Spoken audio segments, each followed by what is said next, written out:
साहब,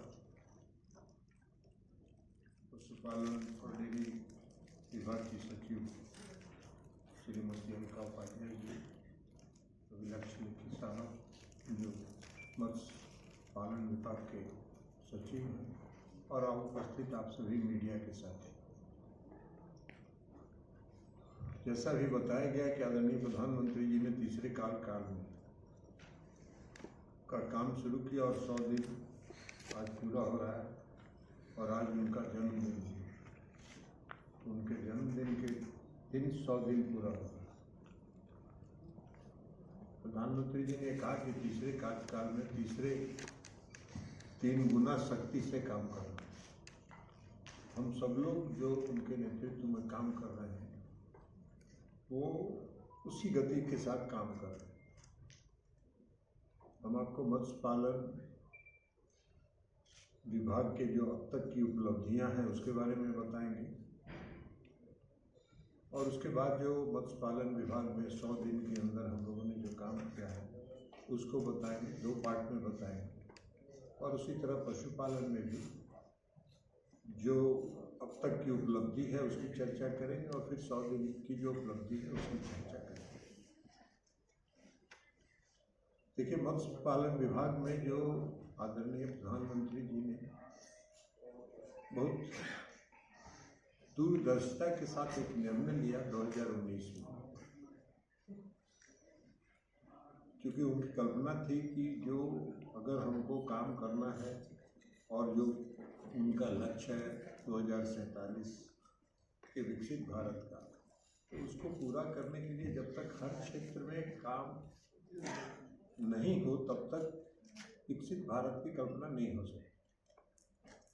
और इसी उद्देश्य के साथ उन्होंने जो मत्स्य पालन और पशुपालन ये 2 कृषि विभाग के साथ था, इस पर उतना ध्यान केंद्रित नहीं होता था। उसके कारण उन्होंने एक अलग विभाग बनाया, और अलग विभाग बनाने के बाद जो कई योजनाएं उन्होंने शुरू की, इन विभागों में जो कई योजनाएं शुरू हुई उसका परिणाम 2022-23 में देखने को मिला।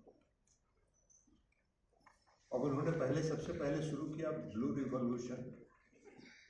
उसके बाद उन्होंने योजना प्रारंभ किया जो fisheries and aquaculture infrastructure development fund FIDF, फिर प्रधानमंत्री मत्स्य संपदा योजना, और उसके बाद प्रधानमंत्री मत्स्य संपदा योजना का एक सब कंपोनेंट सह योजना करके उन्होंने शुरू की। और इसका परिणाम ये हुआ, और इस टोटल इन सभी योजनाओं पर जो अब तक निवेश हुआ वो लगभग 38,572 करोड़ रुपए का निवेश हुआ, जो अब तक के जो आज़ादी के बाद से जो निवेश था उसका कई गुना उससे अधिक निवेश था। और इसका परिणाम क्या हुआ कि रिकॉर्ड प्रोडक्शन, आज दुनिया में, विश्व में मत्स्य उत्पादन के क्षेत्र में हमारा देश विश्व में दूसरे स्थान पर है। हम आपको आंकड़ा बताएंगे कि 2013-14 में जहां हमारा प्रोडक्शन 95.7 लाख टन था, वो 2022-23 में बढ़कर 175.45 लाख टन हो गया, जो 83% ग्रोथ था। तो एक तरफ आप आज़ादी के बाद से 51 के बाद से 2013 तक जोड़िए, और उसके बाद 10 साल में 9 साल में जो वृद्धि हुई, ये 83% का ग्रोथ हुआ इन कार्यक्रमों के कारण। उसी तरह इनलैंड वाटर जो फिशरी है उसमें जो प्रोडक्शन हुआ 2013-14 तक मात्र 61.36 लाख टन का प्रोडक्शन था, जो 22-23 में बढ़कर एक के माध्यम से अगर समुद्र में कोई चक्रवाती तूफान आने वाला हो या कोई इस तरह की सूचना अगर है तो वो तुरंत उनको ट्रांसपॉन्डर के माध्यम से दिया जाएगा कि चक्रवात आने वाला है, आप वहां से निकलिए। इस ट्रांसपॉन्डर के माध्यम से उनको यह भी सूचना मिलेगी कि किस जलीय क्षेत्र में, समुद्र के किस क्षेत्र में मछली का ज्यादा उपलब्धता है, ताकि वो इधर उधर घूमने के बजाय सीधे वहां कंसंट्रेट करके उनके तेल का, डीजल का बचत होगा और वहां से ज्यादा मछली का उत्पादन वो कर सकते हैं। तो ये ट्रांसपॉन्डर एक बहुत ही उपयोगी है, जो अभी हम लोगों ने 100 दिन के इस कार्यक्रम में इसको तैयार किया है। और आदरणीय प्रधानमंत्री जी जब भी पालगढ़ जब गए थे तो वहां से उन्होंने इसको लॉन्च किया।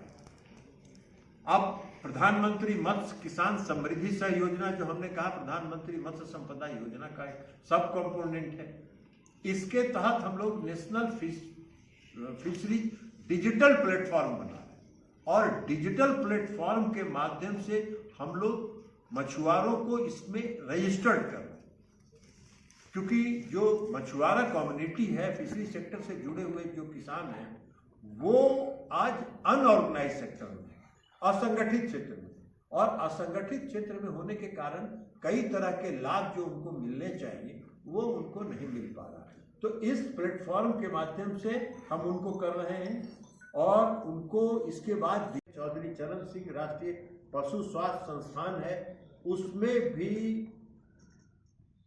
सिर्फ बड़ा एक प्रयोगशाला है जो भारत में उपयोग किए जाने वाले पशु चिकित्सक टीकों और निदान का जो क्वालिटी है, उसकी गुणवत्ता है, उसका मूल्यांकन वहां किया जाएगा।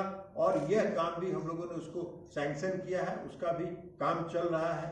उसके अलावा कौशल विकास का ढांचा भी हम लोग डेवलप किए हैं। और इन सब के अलावा हम आपको एक बात बताना चाहते हैं कि मिल्क एनिमल हस्बेंड्री के क्षेत्र में और मिल्क प्रोडक्शन के क्षेत्र में जो सबसे बड़ी समस्या है वो है अनऑर्गेनाइज सेक्टर में रहना।